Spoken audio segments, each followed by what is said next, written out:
Bonjour à tous et à tous, j'espère que vous allez bien. Bienvenue dans Hybride, le podcast qui donne la parole aux entrepreneurs sahéliens. Ce qu'il faut savoir, c'est qu'il y a entreprendre et entreprendre au Sahel.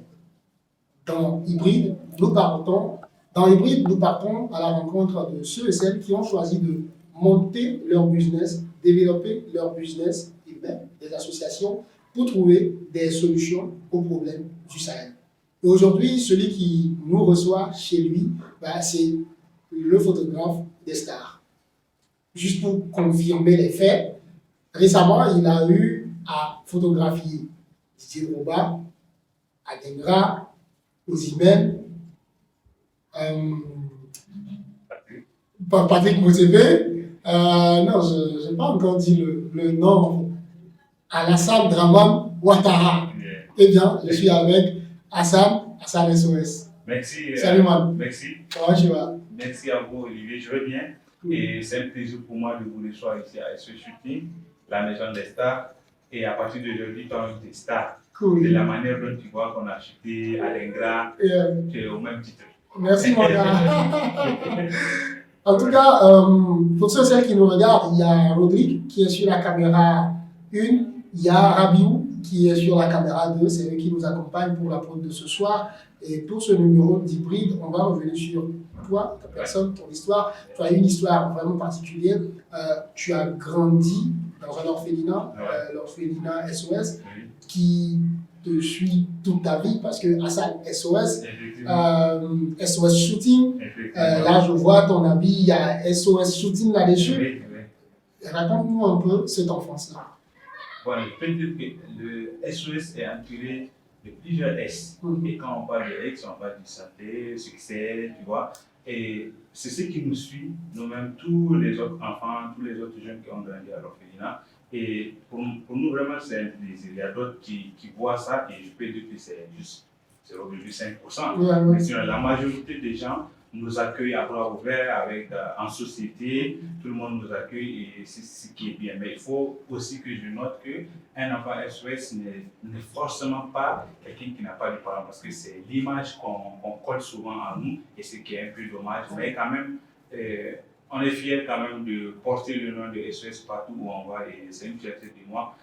C'est une fierté pour moi de créer cette entreprise et lui donner le nom de l'orphelinat qui m'a tout donné et espérer aussi aider d'autres enfants orphelins et d'autres enfants qui seront dans le besoin.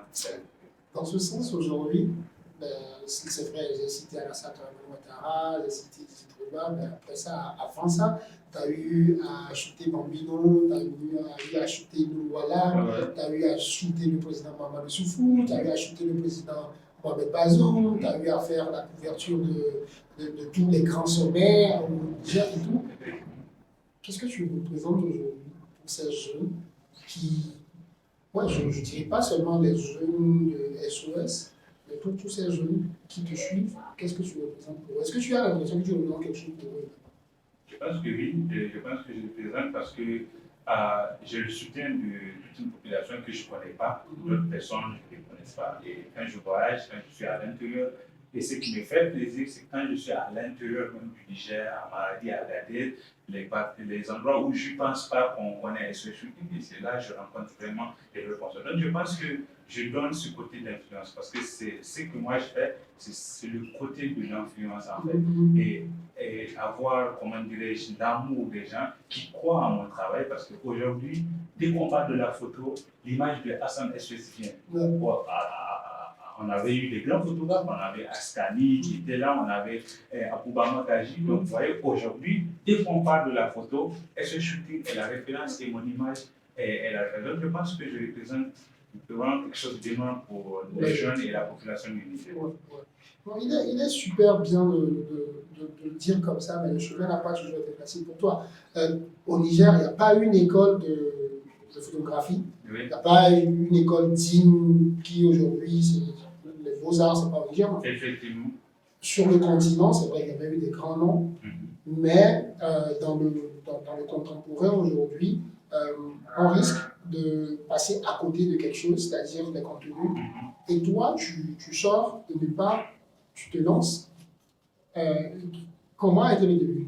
C'est vrai que j'ai suivi une de tes interviews sur le studio Kalangu, tu as raconté que justement toi tu as appris grâce aux réseaux sociaux, surtout grâce à YouTube. Tu partais là-bas beaucoup de personnes, beaucoup de jeunes aujourd'hui ont ce gadget-là, le téléphone, mais ils ne savent pas que j'ai envie de dire que c'est une université qui transforme en téléphone. Effectivement. Est-ce que tu peux nous raconter un peu cette anecdote-là de ton apprentissage? Oui, je pense bien aujourd'hui, là où je suis, j'ai des professionnels qui m'approchent, qui ont étudié la photo, qui m'approchent pour prendre certaines techniques. Donc c'est pour dire que souvent, ce n'est pas à l'école qu'il faut, et donc on sait que l'école, ça sert à des formalités. Moi, j'ai embrassé la photo grâce à mon groupe de musique Thomas Team que je gérais, parce qu'avant j'étais manager d'un groupe de musique, et ce groupe de musique doit être sur des festivals. Donc, pour être sur des festivals, il faut des contenus, des vidéos, des photos, et c'est là que j'ai commencé à faire des photos pour le groupe, et je voyais que ça ne donnait pas comme d'autres groupes, parce que au moment où j'étais manager, je voyais mon groupe être comme Bombino, je voyais mon groupe être comme Tinaroel. Et quand je vois le contenu des images de Tinaroel et de Bombino, c'est des images qui sont très protégées et qui sont nettes. Et je me dis, qu'est-ce que je dois faire pour que Thomasine, eux aussi, ils puissent avoir des images de qualité? Parce que les festivals aussi, ils croient à ça. De ce côté-là, quand on travaille des contenus de bonne qualité, ça donne un genre de professionnalisme. Donc, c'est là que j'ai embrassé la photo et j'ai commencé à suivre mes cours sur la photo. Et il faut savoir, il faut toujours que les gens mettent ça sur leur tête. Il y a beaucoup de gens qui veulent être formés par SNSS, mais ils ne savent pas que c'est la base seulement que je peux les donner. Parce que c'est la base qu'on m'a donnée sur YouTube et c'est moi, je me suis performé, je me suis donner des créations et c'est ce qui fait que j'ai mon style aujourd'hui, j'ai mon style là. Il y a plusieurs photographes qui sont en Miami, qui sont très talentueux, mais ils ont leur style. Et toi, par exemple, mon style peut te plaire, le style de quelqu'un peut te plaire, donc c'est un peu ça. Et sur YouTube, vraiment, j'ai eu les bases et j'ai eu une petite sœur de la famille qui m'a accueilli, que j'ai utilisé comme modèle. À chaque fois que je regarde mes vidéos, je travaille avec elle. À chaque fois, on a fait des séances de shooting aujourd'hui. Lydia. Lydia, je pense qu'actuellement, elle a une part dans l'entreprise. Oui. Sinon, je réclame pour Lydia. Sinon, avec les études, on voulait vraiment faire la part de choses, elle finit ses études, et après, elle a approché de SE. Mais sinon, c'est une fille que peut-être dans l'avenir, elle sera une des cadres de ce shooting, parce qu'on a commencé avec elle et vraiment, elle me rassure côté image, parce qu'il y avait d'autres filles qui étaient venues après Lydia pour dire ils veulent être des mannequins parce qu'ils voyaient Lydia. Après, on a commencé avec eux et ça a créé des problèmes.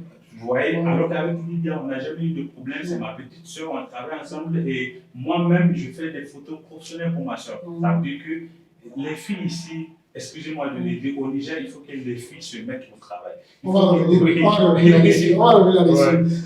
Là, on a parlé de ta vie et tout. On va revenir sur quelques anecdotes. Parce que dans Hybride, c'est d'abord la personne, parce que je disais souvent, moi actuellement je suis en plein levée de fonds pour relancer mon entreprise et mon association.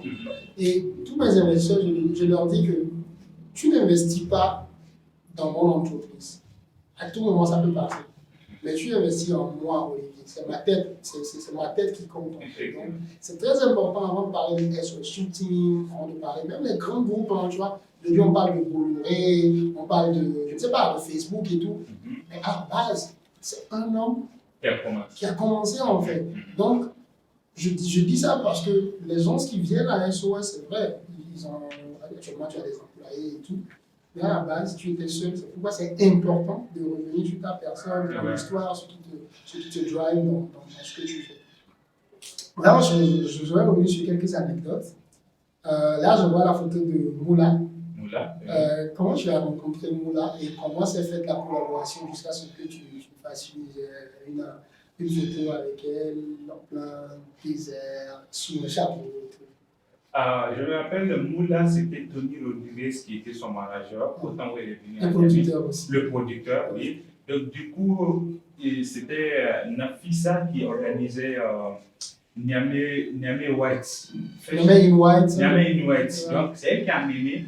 Donc, ils étaient en train de chercher parce qu'elle avait chanté Nivakin et elle voulait vraiment avec Youssoufa. Donc, elle voulait avoir des images ici au Niger parce que vraiment, quand les gens viennent au Niger, ils pensaient qu'Agadez c'est en Niamey. Donc ils voyaient qu'ils ne peuvent pas aller à Agadez, mais heureusement on a Eheket qui était à côté, donc elle veut tourner.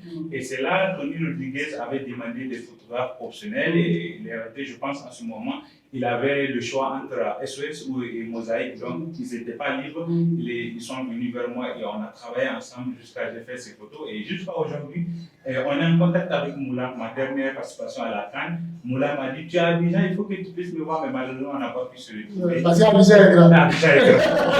Abidjan est grand. Ouais. On va revenir sur cette participation-là.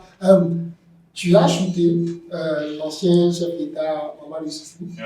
Comment s'est faite la connexion? Mamadou Issoufou, c'est à cause de l'ANEC.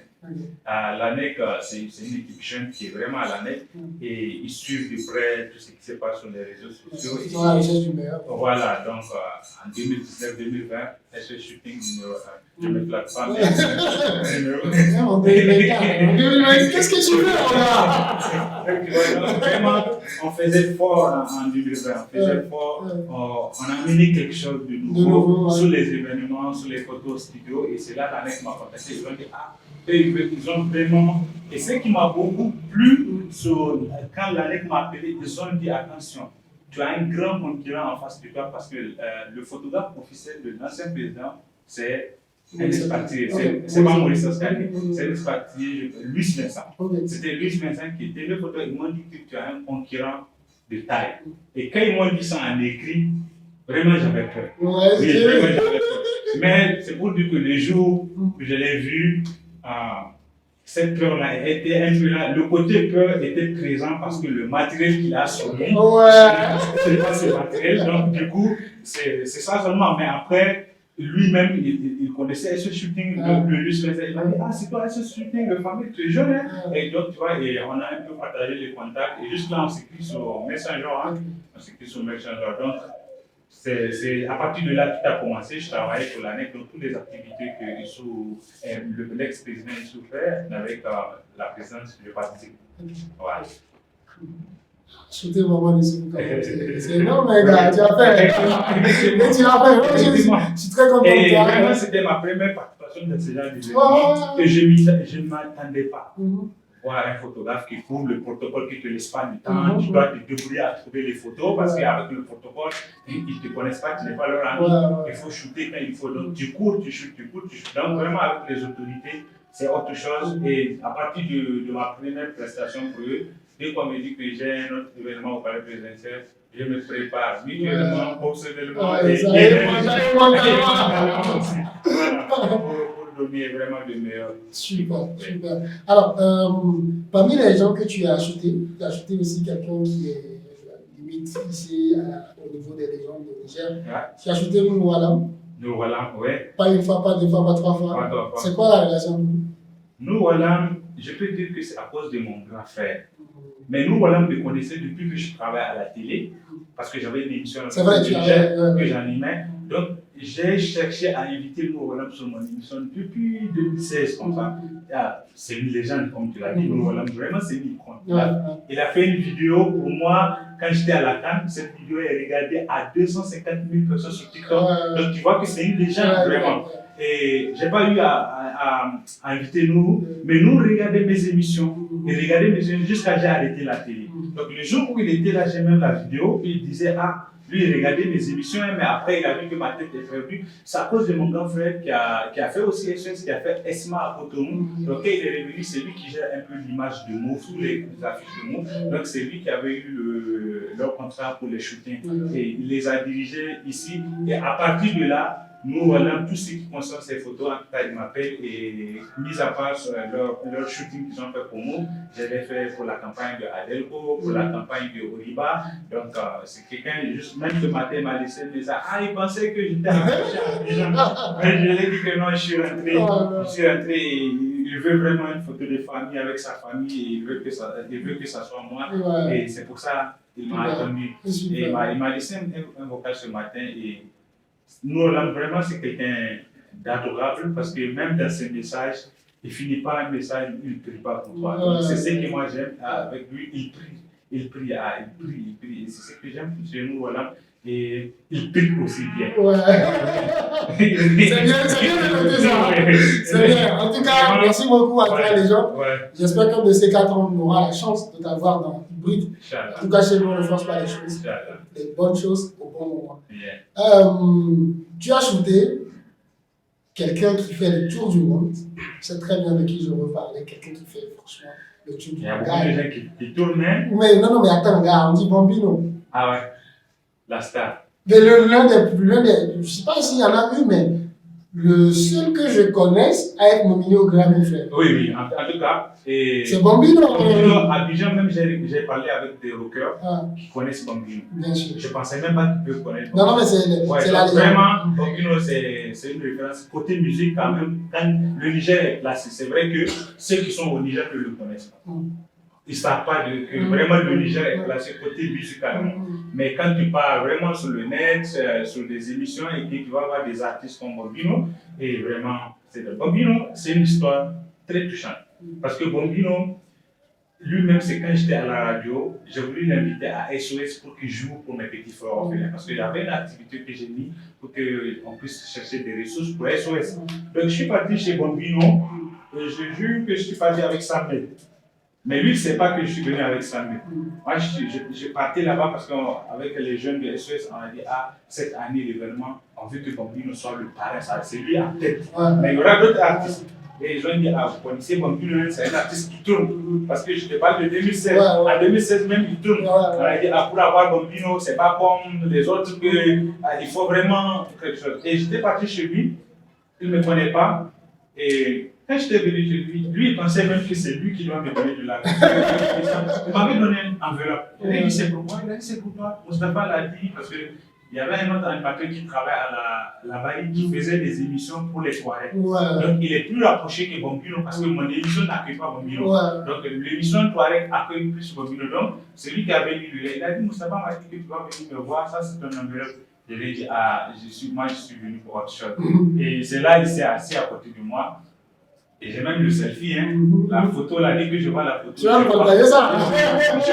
Je vois vraiment ce que je l'ai dit, Bambino, nous on a une activité à SOS, vraiment on n'a pas quelque chose à te donner. C'est entre nous les gens, on a créé ça. On a un 100 000 qu'on veut te donner, on veut que tu sois le parrain de notre événement, pour que tu viennes. Parce que quand on dit Bambino, on sait qu'il y aura beaucoup de gens qui vont venir. Il a dit, c'est quand la date, je lui ai donné une date, et il m'a dit qu'à cette date-là, il tourne. Mais si on peut le faire avant qu'il bouge, c'est bon pour lui. Je lui ai dit, il veut quelle date. Il m'a donné la date du 28 avril.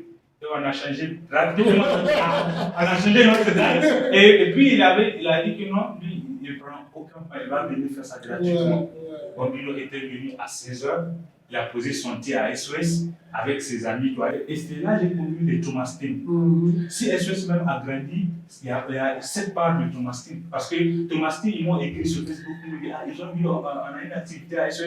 Est-ce qu'ils peuvent venir donner leur contribution aux orphelins? Donc ils veulent participer à l'événement. Je les ai dit non, vous pouvez venir. Et ils sont venus et c'est à partir de là, ils m'ont dit, vraiment, qu'ils veulent être comme Bambino, si je peux être leur manager. Et je les ai dit, il n'y a pas de souci. Comme vous êtes venus jouer pour mes frères orphelins, moi je vais rendre l'ascenseur, je vais être votre manager et on va travailler. Parce que de base, j'ai fait la communication des entreprises. Donc je suis très bon en communication. On le voit. C'est pour ça que je suis le numéro 1. On communique et c'est mon domaine de force. Donc c'est là où vraiment le lien est gardé. C'est pour ça que je ne vais jamais oublier Bambino. Parce que je partais vers lui pour lui donner de l'argent. C'est lui qui m'a donné. Et on a fait de l'argent et de son temps et de son image. Et pour le festival, on a fait une recette de 2,4 millions. Grâce à lui. Parce que si ce n'était pas lui, vraiment, il y avait beaucoup de gens qui ne peuvent pas payer VIP de 5 000 pour être là. Vraiment, c'était notre meilleure recette. Et jusqu'à aujourd'hui, Bambino, quand les enfants voient Bambino à SOS, à la télé, ils pensent à notre activité. Donc, pour moi, c'est dans ma tête. Tous les enfants qui ont grandi à SOS, ceux qui sont là, ils ne vont jamais oublier ces moments-là. Donc, Bambino, c'est quelqu'un que je ne vais jamais oublier. C'est quelqu'un que je ne pourrai jamais lâcher, sauf si c'est la mort qui va me séparer quand même. Oui. Merci beaucoup à lui. En tout cas, c'est un grand frère très sympa. J'ai eu la chance de le rencontrer 2-3 fois, mais on n'a pas du tout sympathisé et tout. La dernière anecdote que tu vas partager avec nous. Écoute, depuis là, quand on était en train de parler, il n'y a que des hommes, Moi, c'est une femme qui fait partie, en tout cas, du monde économique nigérien qui m'inspire beaucoup. Oui. J'ai eu à discuter avec elle plusieurs fois. Elle m'a donné beaucoup de conseils. Elle m'a donné un conseil. Elle a dit un jour, j'étais allé la voir pour un conseil. Elle dit, moi, le conseil que je peux te donner, c'est que quand l'argent vient là, faut pas laisser ça, ça va partir. Il faut garder. Ne pas donner qui dit moi. Quelqu'un avec qui j'aime quoi, nous, c'est une maman pour nous. Bon, tu sais que je viens de SOS. Donc, dès que je parle de quelqu'un, le lien de SOS Village d'Enfants vient. Quand il y avait son truc de Asusu, elle accompagne le village SOS. Et elle accompagne pas seulement le village SOS, mais nous tous, en nous créant des comptes pour qu'on épargne. Excuse-moi, on l'a trouvé méchant quand on était encore parce qu'elle dit, elle ne nous donne pas l'argent, mais elle nous crée un petit truc qui peut nous donner de l'argent. Donc elle a dit, elle crée un compte Asusu pour nous tous et on fait nos épargnes là-bas. Et il y a beaucoup de jeunes de SOS qui ont voyagé grâce à cette dame. Et aujourd'hui, quand je suis dans la photo, quand elle a des activités, si je peux, je pars en mes temps libres, je pars là-bas. Et j'ai arrêté parce que quand je pars, elle fait des enveloppes, elle fait ça et c'est ça qui a arrêté. Donc, avec qui c'est la maman de tous les enfants de SOS. Si je dis que c'est ma maman, après j'aurai des problèmes. Donc, au nom de tous les enfants. Déjà, ils sont en train de gréver. Récemment, ils ont dit, ah, tu utilises le nom, notre nom. Donc, c'est pour dire que c'est notre maman qui a surtout, et c'est un plaisir pour moi de la chuter sur les moments où je peux. Actuellement, elle bosse avec les hommes du gouvernement. Je ne l'ai pas approché parce que moi, je n'aime pas travailler parce que je te connais. J'aime aller travailler parce que je le mérite. Voilà, c'est le mérite. C'est à cause du mérite que je parle. Le jour où son cabinet va m'appeler pour me dire, ah, on peut faire des photos. Le jour d'après, il va me dire, c'est toi, ils m'ont appelé. Mais quand je vais aller à Tanti, j'ai vu, vous avez une poche, je vais faire photo, c'est pas. C'est rabaissant. Oui, c'est vraiment pas. C'est pas dit. Merci beaucoup. Merci à vous. La gestion de Merci. Alors, tu sais, il y a beaucoup de fake news. Et moi, je ne suis pas d'accord par rapport aux moyens qu'on utilise pour gérer les fake news. Donc, j'ai commencé avec mon engagement au niveau de notre association, au niveau de notre entreprise, à les prendre domaine par domaine en fait. Dans le domaine de la photographie, par exemple, il y a trop de fake news. Donc, moi, je vais te poser des questions. D'accord. Je vais te présenter des situations et tu vas me dire est-ce que c'est probable ou c'est pas probable. Est-ce que c'est vrai ou bien est-ce que c'est faux. Ou bien est-ce que c'est un peu bizarre ou mieux comme ça. D'accord. Donc, là, j'en ai noté 3 ici. J'en ai noté 3. Okay. Un objectif peut coûter jusqu'à 1 million de francs CFA. Vrai ou faux? L'objectif que j'irai avoir aujourd'hui, elle coûte 9 500 000. L'objectif que si aujourd'hui je l'ai, ils n'ont qu'à me placer beaucoup de gens. Quand je prends une photo, on a dit parce que je suis content. Elle coûte 9 500 000. Donc 1 million, tu n'as rien. Merci. Merci. Deuxième question, c'est encore toujours par rapport au coût. Quand aujourd'hui, tu as ton sac à dos et quelqu'un a son véhicule, quand tu lui dis que j'ai ton véhicule dans mon sac, les gens ne sont pas d'accord. Qu'est-ce que tu dis? En fait, moi, je me mets à sa place. Parce que peut-être qu'il a raison. Lui, il est trop fan des voitures. Moi, je suis trop fan des caméras. J'étais sur un mariage et il y avait quelqu'un qui voulait toucher à ma caméra et j'ai tapé sa main comme ça. J'ai dit, s'il te plaît. Il a voulu encore, j'ai dit, s'il te plaît. Et c'est là quelqu'un, je pense que c'est le frère de Razat Alpha qui l'a dit, tu ne sais pas combien ça coûte. Donc, et c'est là, lui, il a dit, ah, c'est pour ça qu'il me disait, s'il te plaît.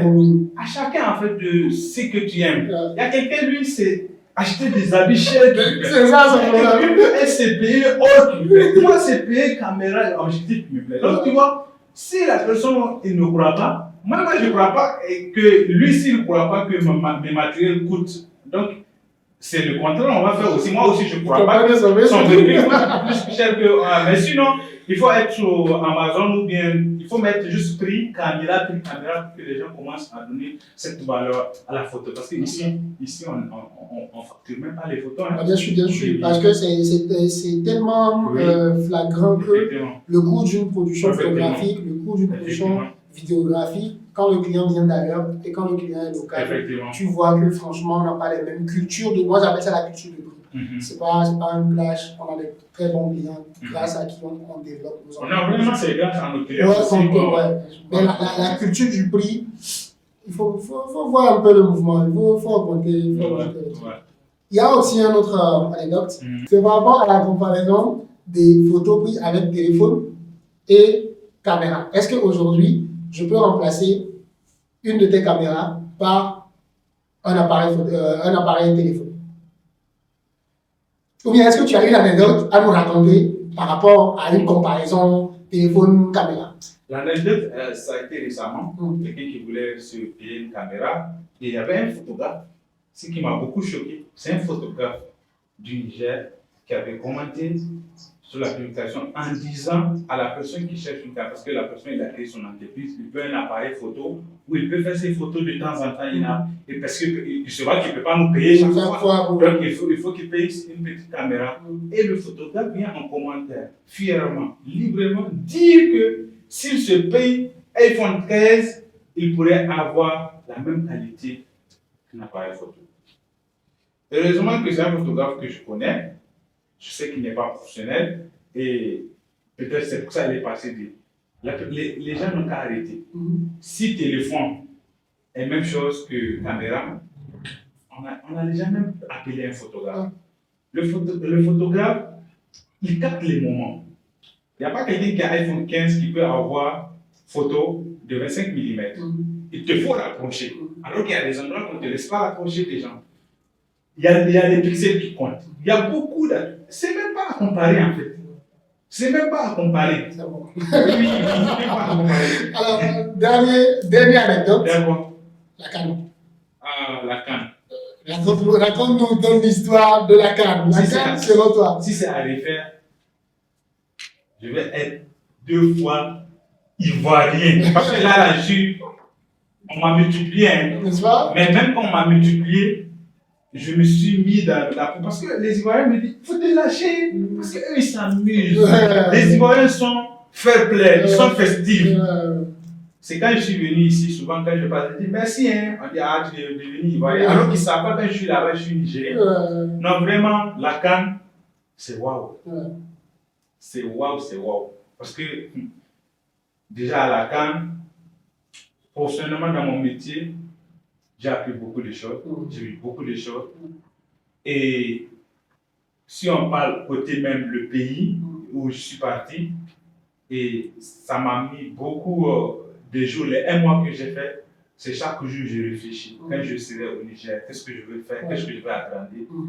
Parce qu'il y a ce que j'ai vu là-bas et il y a ce que nous on vit ici. Et après, si on vient sur mes moments pour la CAF,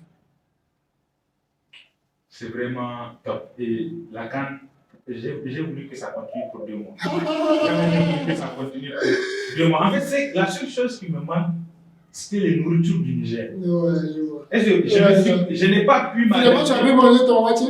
Non, c'est quand je suis venu ici. Ah oui, mais quand là, je suis rodé. J'ai 2 semaines, là, je suis rodé, j'ai les prix. Quand même, là-bas aussi, ils font des bonnes nourritures, mais je ne suis pas du genre à m'adapter rapidement. Côté bouffe. Oui, côté bouffe. Vraiment, moi, quand je suis habitué, je suis habitué. Donc, il y a des trucs que j'ai mangé garba là-bas. C'est la base. La base, attiqué, c'est la base. Ça, j'ai mangé beaucoup de fois. Mais tout ce qui mélange des trucs de sauce, tout, et je ne mange pas trop. Je suis vraiment trop nigérien. Trop ça. Je me demande, ça c'est Abidjan. Donc, le jour où je vais partir en France, ça va être comment? Abidjan, c'est petit frère, c'est Afrique. Donc là-bas, je ne sais pas. Comment tu vas gérer ça? Ce que je vais gérer parce que je vois souvent des soupes des blancs là. C'est compliqué. C'est chaud.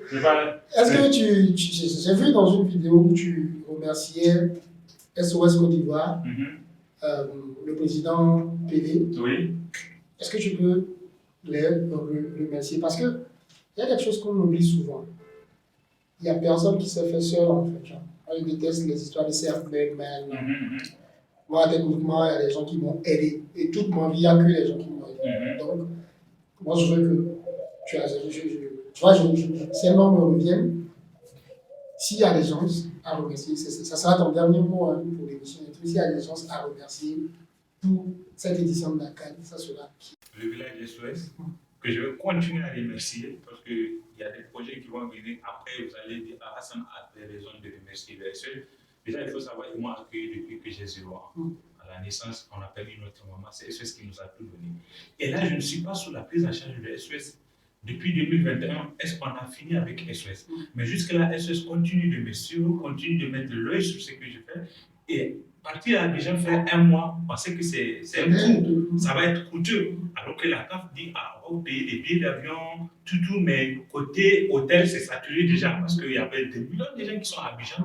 Donc, cherchez-vous des locales, débrouillez-vous en fait. Et c'est là que j'ai réfléchi vraiment à contacter le SOS, mon SOS de Niamey, pour qu'il puisse être en contact avec SOS Abidjan pour voir dans quelle mesure SOS Abidjan va m'offrir les cases de parce que tous les SOS ont des cases de passage qui sont faites pour les personnels, pas pour les enfants. Donc, mais cette fois-ci, vraiment, ils m'ont donné les cases de passage et ils s'occupaient de moi, mon transport, la nourriture, alors que la CAF me mettait tout ça déjà à ma disposition.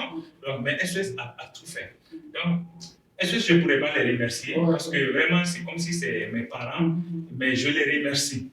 Et je vois vraiment SOS Shooting en grand, le plus grand studio du Niger, comme ce qu'on va... Actuellement, on parle Sahel. Oui, du Niger. On a réuni 3 pays. Ah, ok. Donc, le plus grand studio du Sahel, alors.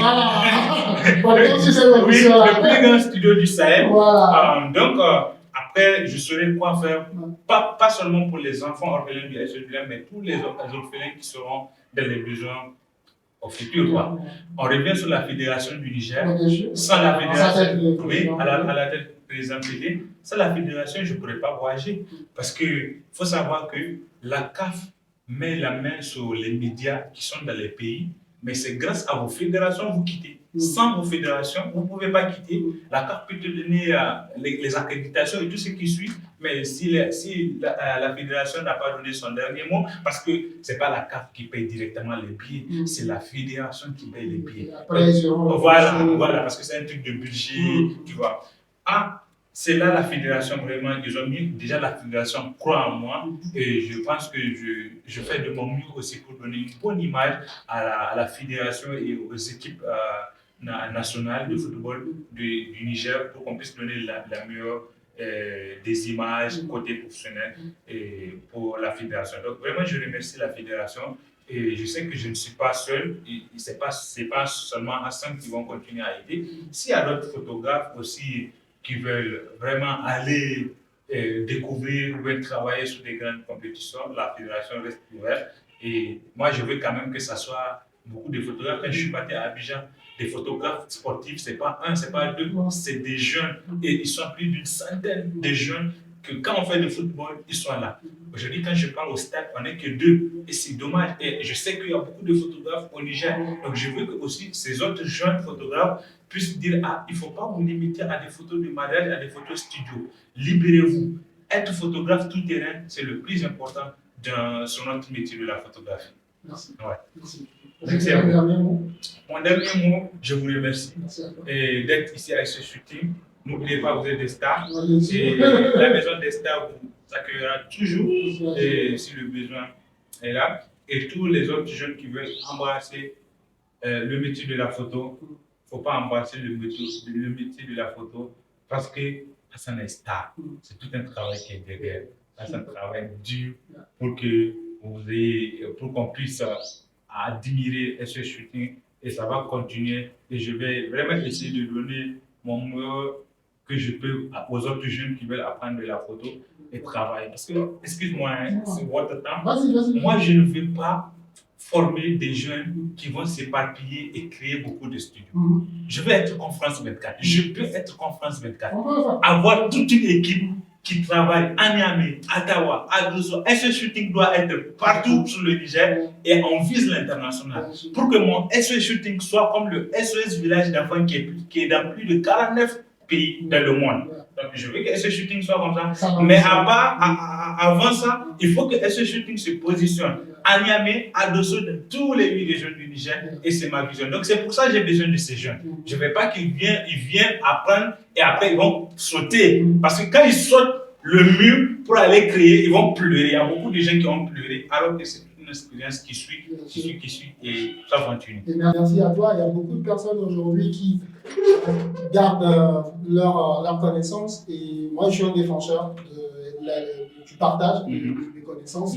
Et quand on est ensemble aujourd'hui, c'est parce qu'on a une vision commune par rapport à notre initiative, ça qui est excellent. Tu es les premiers à nous accompagner. Merci à vous qui allez regarder cette émission. Elle est disponible aussi sur Spotify en podcast, donc que ce soit dans votre véhicule, que ce soit chez vous à la maison, un samedi, vous êtes en train de faire le ménage. Vous pouvez écouter Hybride. Et puis, si jamais vous avez envie de nous aider, n'hésitez pas, vous pouvez nous aider. Parce que ce qu'on fait, c'est pour vous, c'est pour nous, c'est pour Israël que nous le faisons. Hassan, si je dois inviter prochainement quelqu'un dans Hybride, qui est cette personne qui te vient en tête? Un photographe ou bien n'importe qui. Un photographe, un artiste, un homme politique, qui tu veux. Si tu dois me recommander une personne, tu dis telle personne, il a une histoire inspirante, il faut qu'il te le raconte. Je veux que tu prennes Mohamed Al-Goumaret. Le barbu. Oui, il m'a beaucoup inspiré. Okay. Donc après, elle va te donner ses histoires. Okay. Voilà. Ok. Je vais l'inviter. Bonne interrogation. On verra s'il va accepter notre invitation.